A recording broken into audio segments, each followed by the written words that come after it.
Hi everyone, it's Cindy the Scrapologist. Welcome back. This is part 2 of our slotted cover series. And I did this series because so many of you told me sewing your signatures is the part that scares you the most.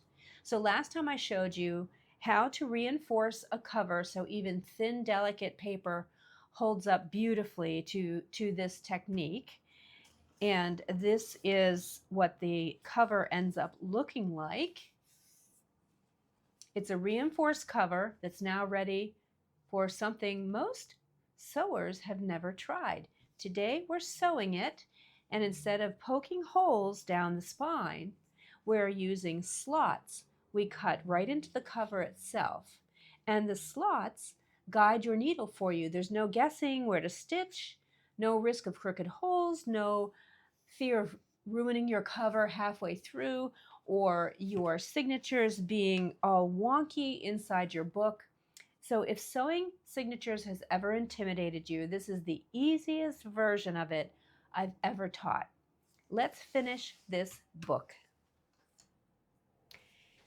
In part 1, where we made the cover, the reinforced cover, I was working on this book. I ended up I made this out of wallpaper and I finished the video, but then my computer suddenly crashed and I lost the whole thing. So I did finish it. It looks gorgeous, but I'm going to work on this one in part 2 so that I can show you how to sew the signatures in. If you haven't checked out this video yet, this is called a slotted wrapper cover, and this is how you take thinner pieces of paper to make a soft cover with a reinforced spine. You can use brown paper bags for this, thicker wrapping paper, craft paper. Of course, if you follow me, you know that I am using wallpaper, and this one is wallpaper as well. And just like in the last video, I took it to the sewing machine, and it's a little subtle, but I did sew around the edges. And one thing I like to do sometimes is have my bobber be a different color. So I have pink on the inside and this matching tan that goes really well with this on the outside. So we did all of this in the first video. Now let's prepare our signatures, and I'll show you how to do the sewing. The signatures, as I mentioned in the first video, need to be the same exact height as the height of your cover because we are wrapping around the cover. So you need to have your papers be the same height. So when you wrap around, it's holding both the signatures and the stitches in place. The cover dimensions I gave you in video 1 was 8.5 inches high, so that we can just take signatures of sheets of 8.5 by 11 paper and just fold them in half, and they will fit perfectly into this journal. I gave you all the dimensions for that in video 1. I'm not going to talk a lot about signatures in junk journals and journals because there are so many videos out there, including on my channel, on how to do your signatures and how to put them together. But I'll just give you the math here. It's not really math, but I'll give you the stats. I am going to do 4 signatures for this book. It's a 1/2 inch spine, so 4 is a really good number. And I have 4 sheets or folios, 2, 3, 4. Whoops, I have 5 in that one. 4 sheets folded in half and nested within each other. And I have 4 signatures.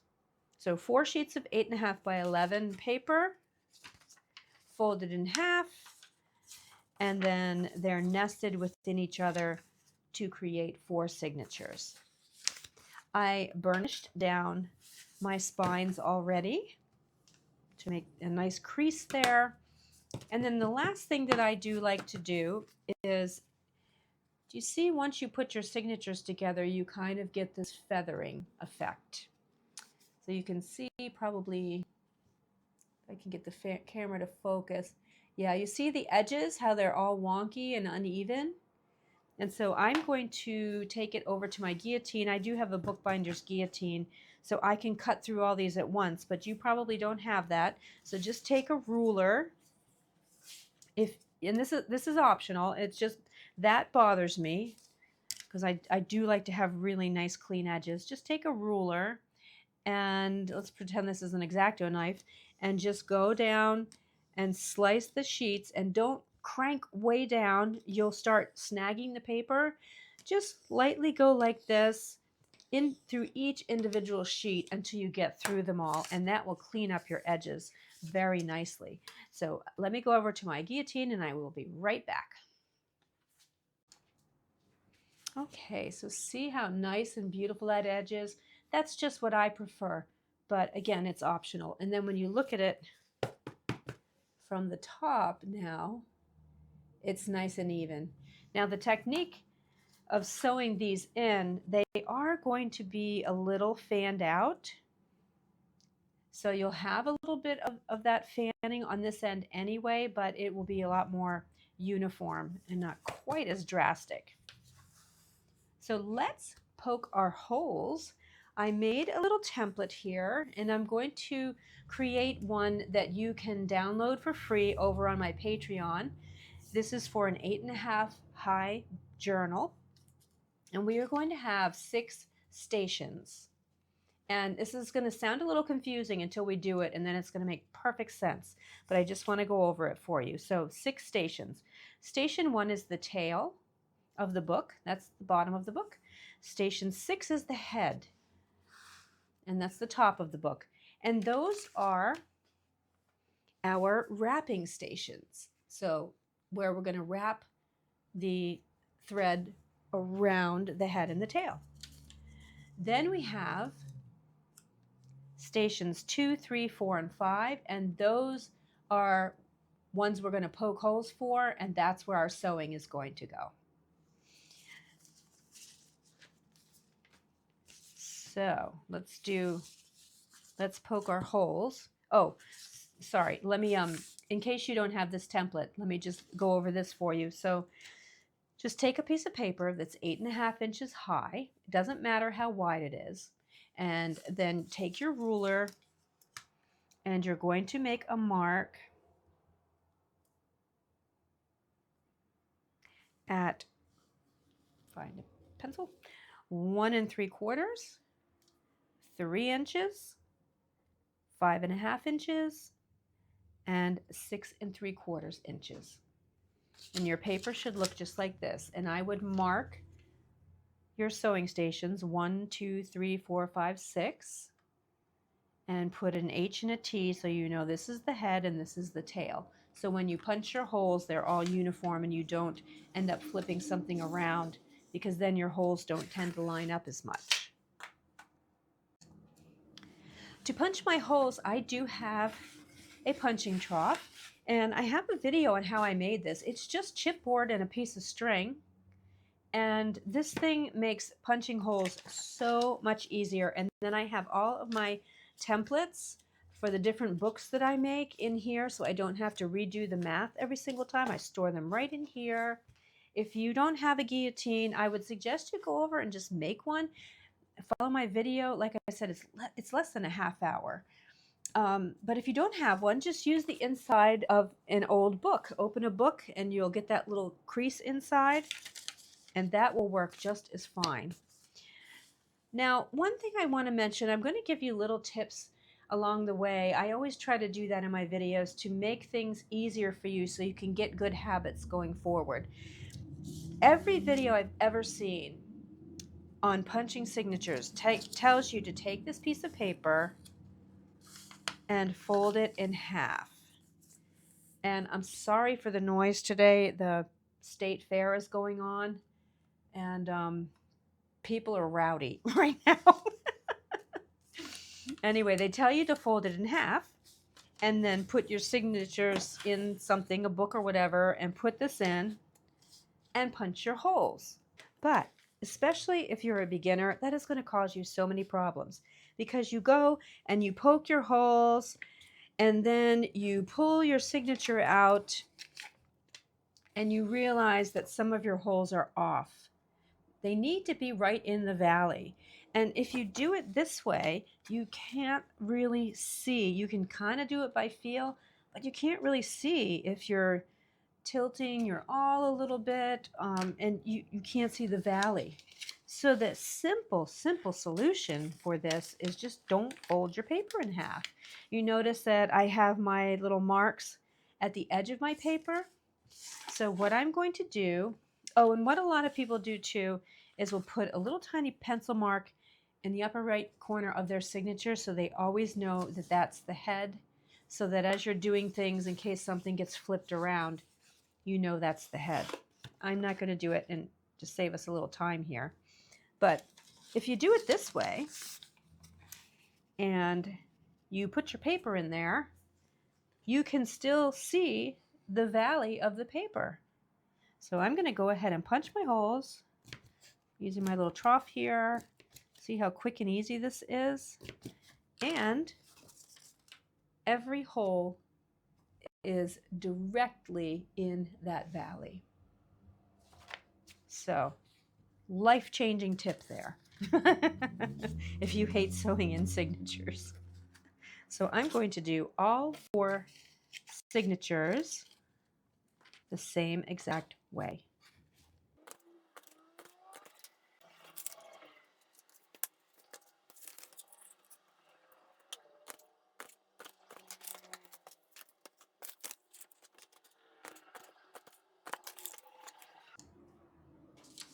So my signatures are done, and I marked this slotted cover. So when I put it in here, I'll know what this, which bookbinding technique this is for, and this just gets stored away. Whoops. So now we just need to mark where we're going to put our slots in the cover. Take one of your signatures, and again, make sure you have your head at the head, and your signature goes, I'm not sure how I can show this, but it goes in the valley. How can I show this? Here we go. It goes in the valley here on the side of your spine. I'm going to put that in there.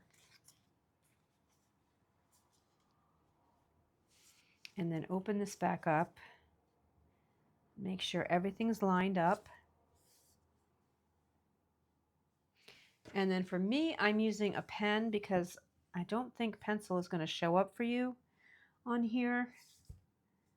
But you want to be able to put your marks in the valley, just to the side of the valley. Let me try this again. Okay. All right. And then I'm just going to mark where my holes are on my signatures. Should be 4 of them. And then I'm going to flip it over and put it in the valley on this side. Open it up and mark my holes again. Should be 4 of them. 2, 3, 4. Okay, I don't know if that's going to show up. So you see you have 2 holes for each of these. 2 marks for each of these. Oh, what did I do there? My goodness. I don't know how I got that one down there. Line these up. The edge of this is a little busy, so maybe I was looking at something else. All right. Now you're going to need an X-Acto knife and a ruler. And I do like to use a metal ruler because I've sliced my plastic ones before.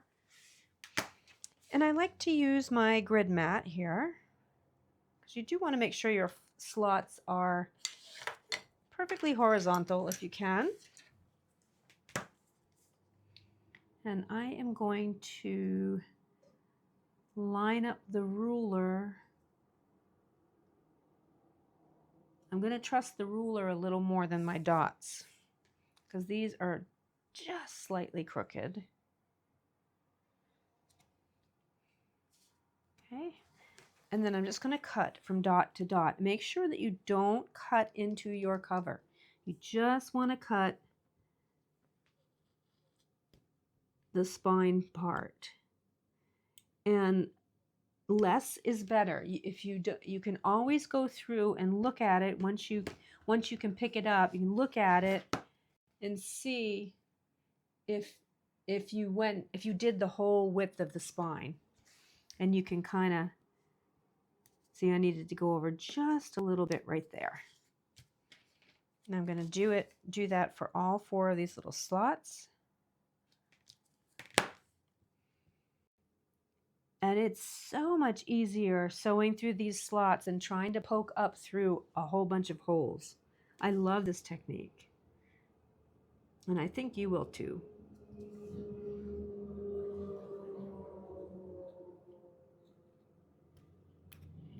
And I'm doing it twice just to make sure I go through, because this spine is reinforced, remember?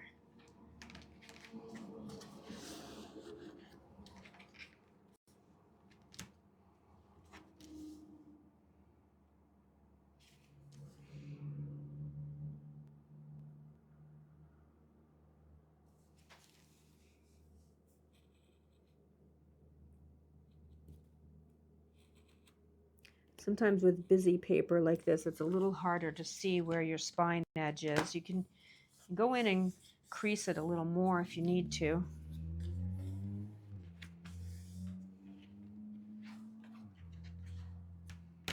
And then the last one.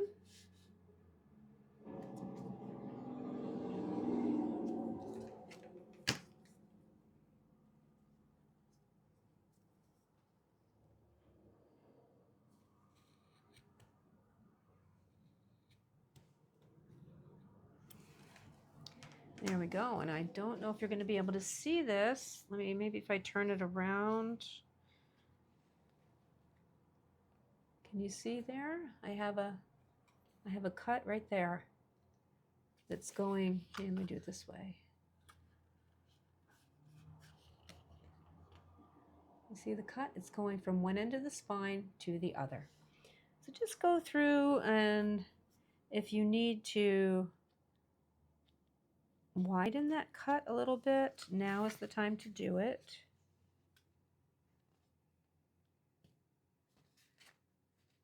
And this seems to look good.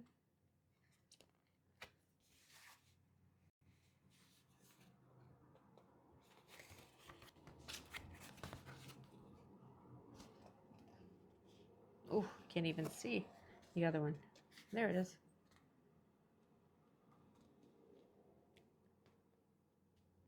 Yeah, that one didn't go all the way through. Let's just do that one. Okay, and the last one.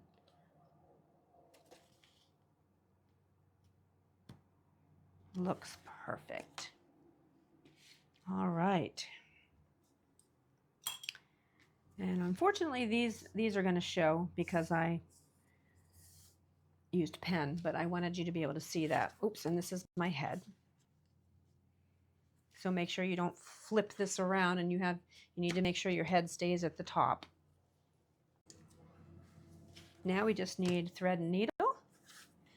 And because I have 4 signatures, I'm going to use 7 times the height of my cover.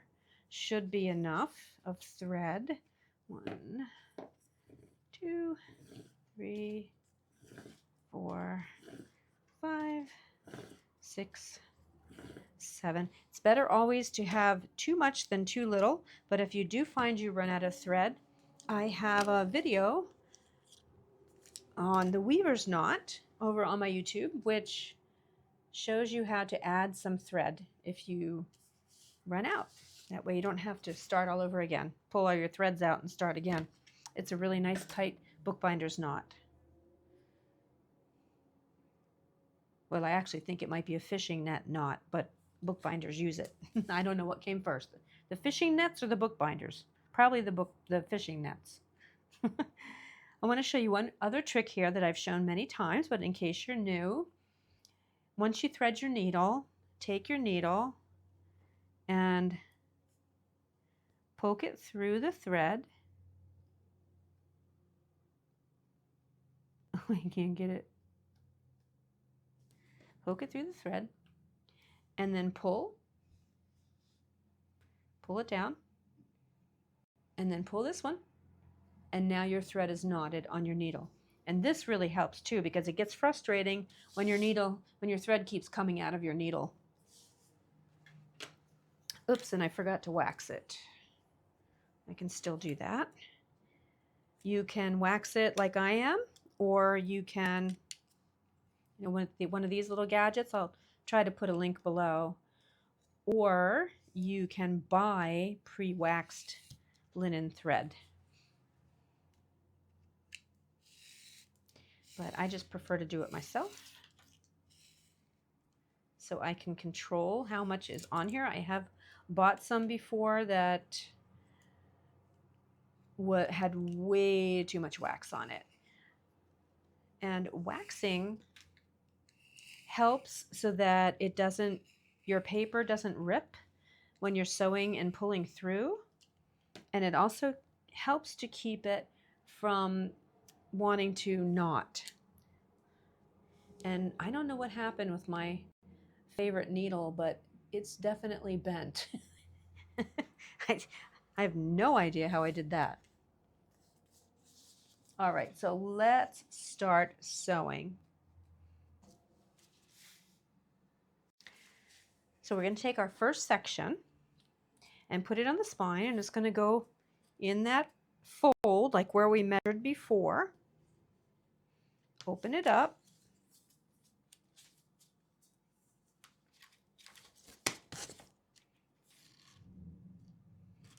And make sure it's where you want it to be on the top and the bottom. Look at your placement. And we are going to go in through station 2, through the center of the signature, and through the cover, and pull. When I am using a lot of thread like this, I like to keep my fingers on this side of the thread, because then I can tell that I'm not pulling a knot through. And it kind of helps prevent knots too. It's a good habit to get into.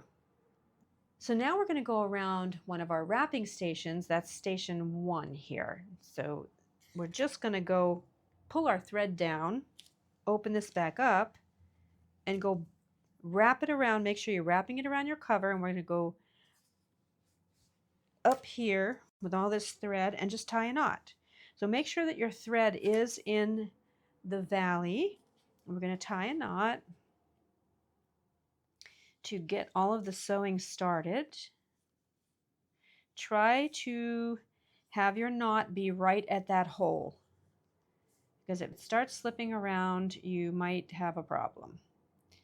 Okay, and the best way to do this is to take your long piece here and pull up as you're tying your knot, so that you get this nice and taut. So pull up on the longer piece. Tighten your knot up, and see, that's nice and taut now. And now we can trim off this little extra piece here and continue up the spine. So now we're going to go in through station 3 and the cover. And another little bookbinder's trick too is that when you're sewing towards the head, pull towards the head to tighten your strings. When you're sewing, my string's getting caught and everything. When you're sewing towards the tail, pull down, and that's how you get nice, taut sewing.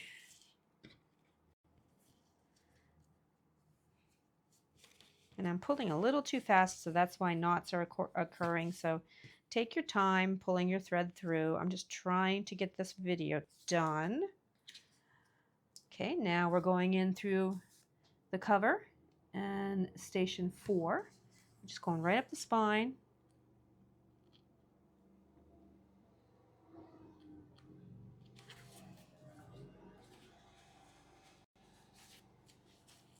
I'm going up.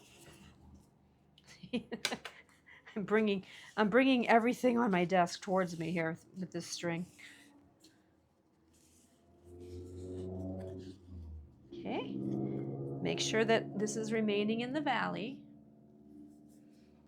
And then we're going to come out station 5.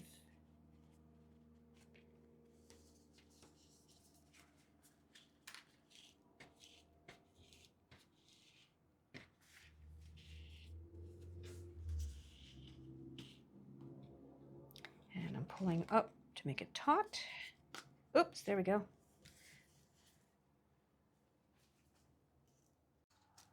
And now we're at station 6, which is a wrapping station. So we're going to wrap it around, make sure that the thread is in our valley. Make this taut again. And we're going to go back down through station 5 and through the cover.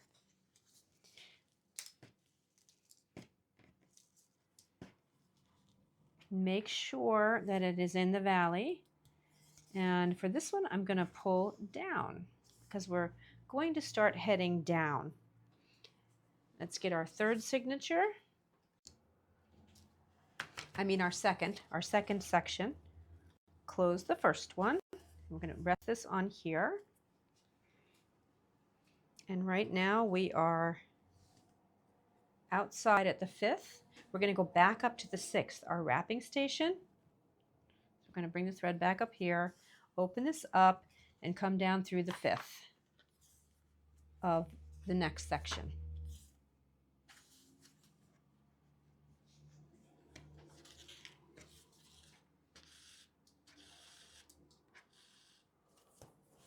Make sure it's in the valley always when we're doing the wrapping. And by the way, so that you know you're doing this correctly, your spine should look like this. So my holes are getting wonky. So you should have 2, and it's okay if they look like a V. 1, 1. On the inside of your first signature, you should have 2 threads. Really hard to see, sorry, with this white thread. 2 threads and 2 threads. So if it looks like that, you're doing it correctly. So we've come out 5, and we're just going to go back down 4, 3, 2.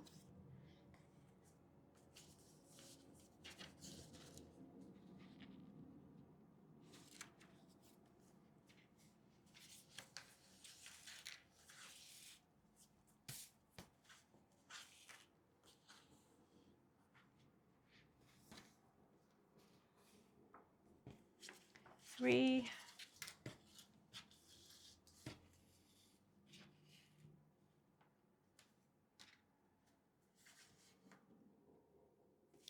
2,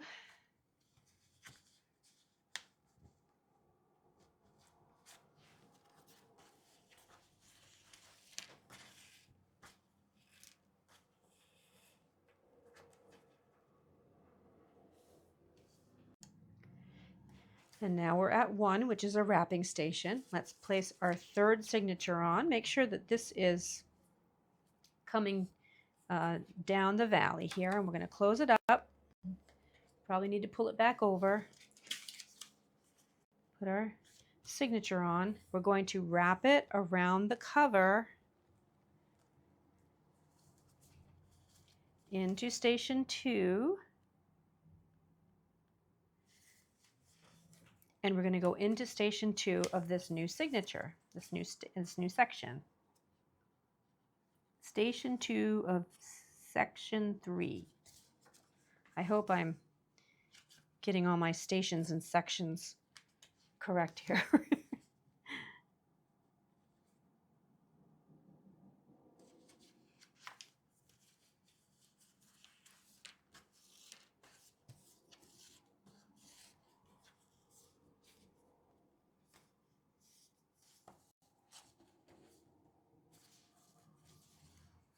And let's just check to make sure that it's in the valley of that one, and it is.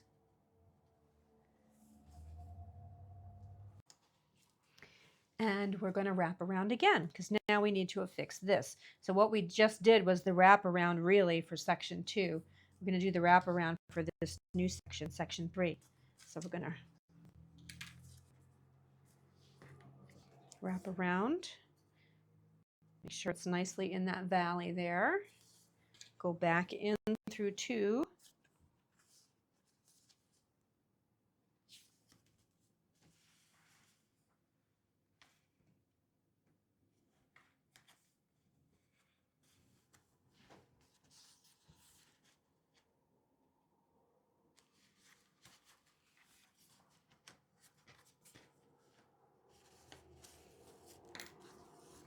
And we're going to be going up, so we're pulling up. Make sure it's in the valley. And give it a little tug. So now that's our wraparound for this one. We're going to go up. And at this point, my audio kicked out on me. My microphone stopped working, so I'm just going to do a little bit of voiceover, and then we'll be back to the regular microphone. So here I'm just making sure that my stitches are nice and taut, and we're going to go back up the spine. So now I'm going out section 3, pulling upwards as I go, back in through station 4, and hopefully you're detecting a pattern now at this point. You can see that there's a really easy pattern to follow. Pulling taut, pulling upwards, and we're going to go back out 5.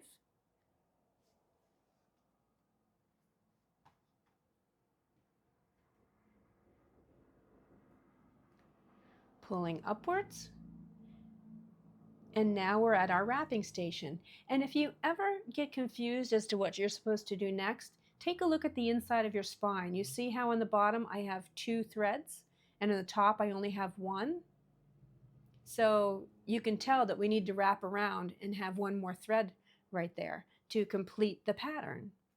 So if you ever lose track, that's a good way to figure out what you're supposed to do next. So we're going to go back out station 5, doing our wraparound.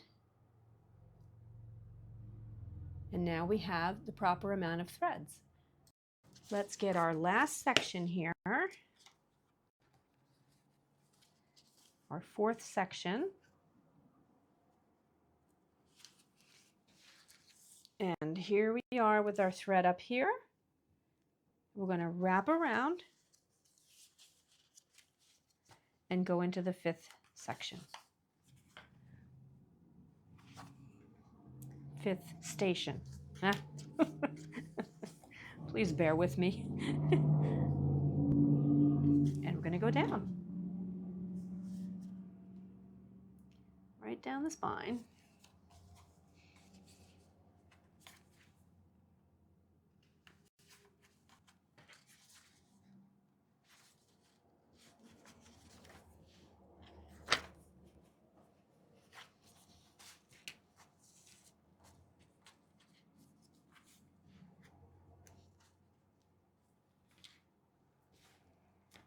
Station 3.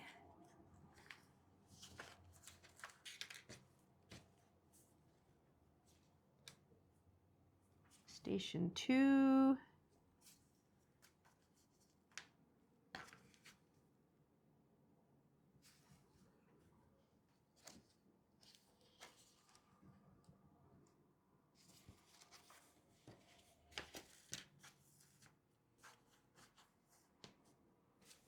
And what are we missing here? We've got this, we have this, of course we're missing this. So this is going to wrap around. We're going to go back in through station 2 and tie a knot to secure everything in place.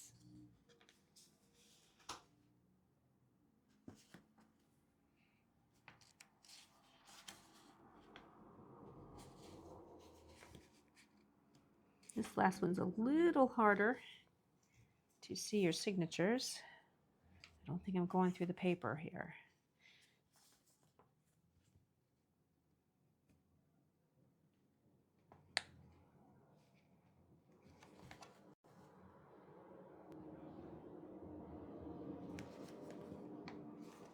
There we go. I'm going to pull down, up,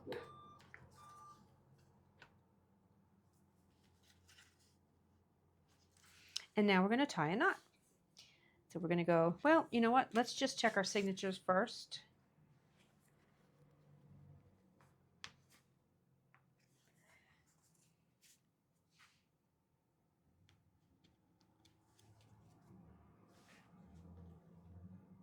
Looking good.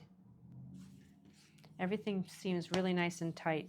So I am going to go ahead and tie a knot. So I'm going to go from the right to the left with my needle, up through, and pull up, because again, we want that knot over the hole. And then this time I'm going to go from the left to the right and go up through. That way the knot wraps, whoops, on both sides of your thread. And there we go. And look how nice that looks.